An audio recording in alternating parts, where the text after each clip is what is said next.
Je suis à bout de nerfs. Je veux vraiment qu'on bouge. J'en peux plus de discuter. Je n'en peux plus de discuter. J'ai un putain de pervers polymorphe qui me sert de président de la République et qui nous met à la tête, par exemple, des ministères les plus importants des débiles légers. Pour ne pas que ça lui fasse de l'ombre. Je sais pas si vous réalisez ce qui se passe, quoi. On se retrouve avec une meuf complètement inexpérimentée à la tête du ministère de la jeunesse, de l'enfance et des familles. C'est ça, je me trompe ou pas? By the way, elle est lesbienne. Bon, elle s'occupe des familles. Mais c'est quoi le message? Ils veulent juste nous exaspérer pour qu'on se sente des merdes. Et ça marche. Alors ils enfoncent le clou. Et chaque jour on est un peu plus humilié. Et c'est super bien vu en termes de guerre cognitive. Parce que si jamais un vieux con de facho comme moi dit qu'est-ce qu'elle fout la lesbienne là à m'expliquer ce que c'est une famille, eh ben on va dire que je suis un sale type. Et un homophobe. Bah non, c'est peut-être une brave fille. Mais j'aimerais au ministère des familles quelqu'un qui a 5 enfants, bordel de merde. C'est quoi cette espèce d'ambiance là, déliquescente à tous les niveaux? Voilà, alors quand vous voyez que je fais les tunnels et que j'essaye d'intellectualiser, c'est parce que j'essaye de contrer les wesh-wesh et cette médiocrité généralisée. Mais maintenant, vous voyez, une fois sur deux, je ne peux même plus parler calmement.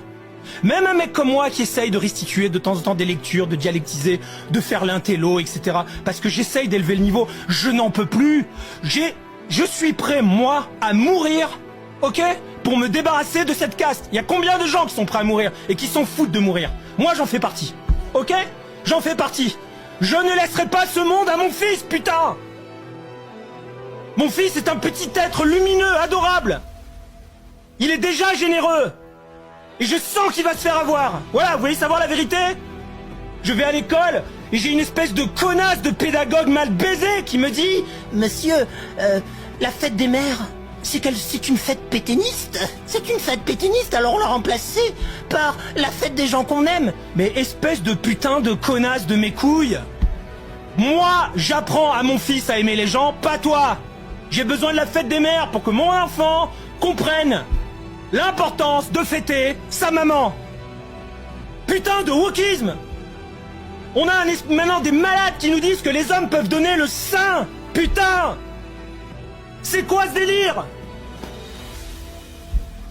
Et ils sont en train de diffuser dans les réseaux sociaux, encore une fois, pareil, c'est toujours la même guerre psychique.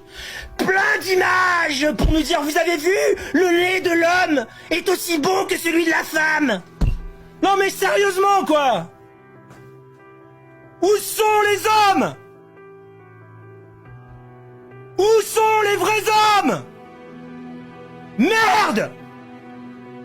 Alors je vais vous dire ce que je vais faire, moi.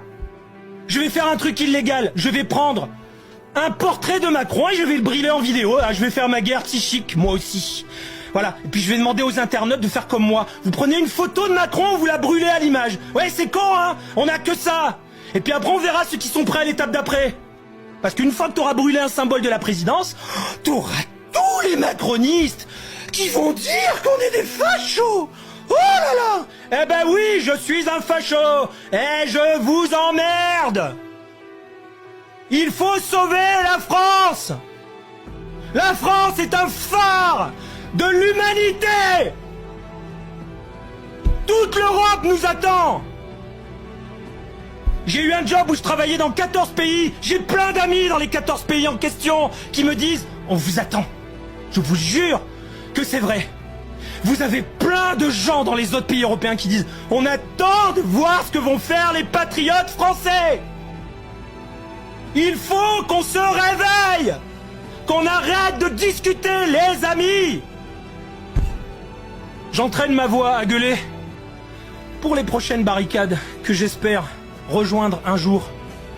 Parce que si on ne redevient pas farouche, les amis, ils n'auront aucune limite dans leur pléonexie.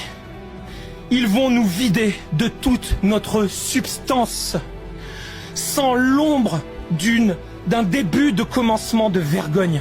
Je vous le dis, il nous faut des hommes, il nous faut des femmes, des héros et des héroïnes.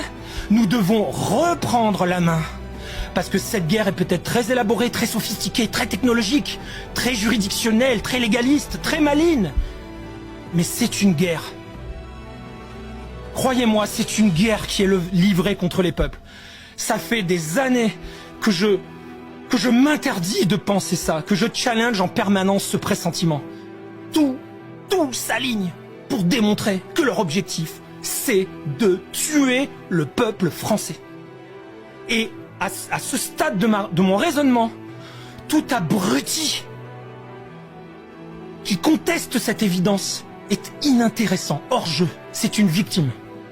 Maintenant, je ne peux discuter pour ce qui me concerne qu'avec les gens qui ont les yeux grands ouverts et qui savent qu'il faut prendre par la peau du cul ces dépravés et les foutre loin de toute possibilité d'avoir un impact sur la gouvernance de la France.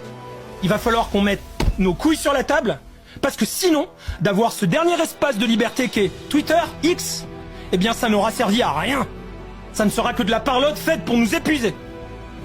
Alors si je ne trouve pas de héros, de gens puissants, etc., eh ben ça sera un blaireau comme moi, sans zéro notoriété, qui va mettre ses couilles sur la table et qui va dire qui veut partir avec moi. Et vous savez quoi? Si je meurs même pour rien, au moins je mourrai fièrement, parce que je ne peux plus voir mon pays crever à petit feu de cette manière-là, en instrumentalisant les islamistes, les transsexuels, et les machins, et toutes les fragmentations, pour nous humilier, quoi. C'est incroyable ce qui se passe, les amis. Et là, vraiment, il faut que tout le monde ait envie de gueuler. Et arrêter la politesse, et arrêter de leur faire plaisir, et arrêter d'être compatible avec l'espèce des macronards pour rester là dans notre sujet. Mais même les vrais, ceux qui vont nous sauver, ne doivent même plus chercher à être compatibles avec BFM ou je ne sais quelle émission de merde. Ils sont tous vendus. Tous. Corrompus jusqu'à l'os. Ne serait-ce que par leur propre désir de briller. De se mirer narcissiquement dans le miroir de leur réussite médiatique. Voilà comment on les tient. Le vrai chef, celui qui prendra la suite, c'est celui qui dira « Vous m'invitez, je ne viens pas. Je ne m'intéresse qu'au peuple. Et je vais utiliser les canaux par lesquels je touche le peuple. Et je ne veux plus qu'il y ait un crétin de journaliste qui me coupe la parole, etc. » J'attends ces leaders, j'attends ces héros. Ces héros existent forcément quelque part. Il faut les réveiller. Et il faut coaliser autour d'eux. Vraiment. L'heure est grave. Elle est très grave. Il faut qu'on arrête la discute, la parlotte. Je coupe le micro. Maintenant, vous pouvez me traiter de facho, hein, les ennemis habituels, je m'en branle.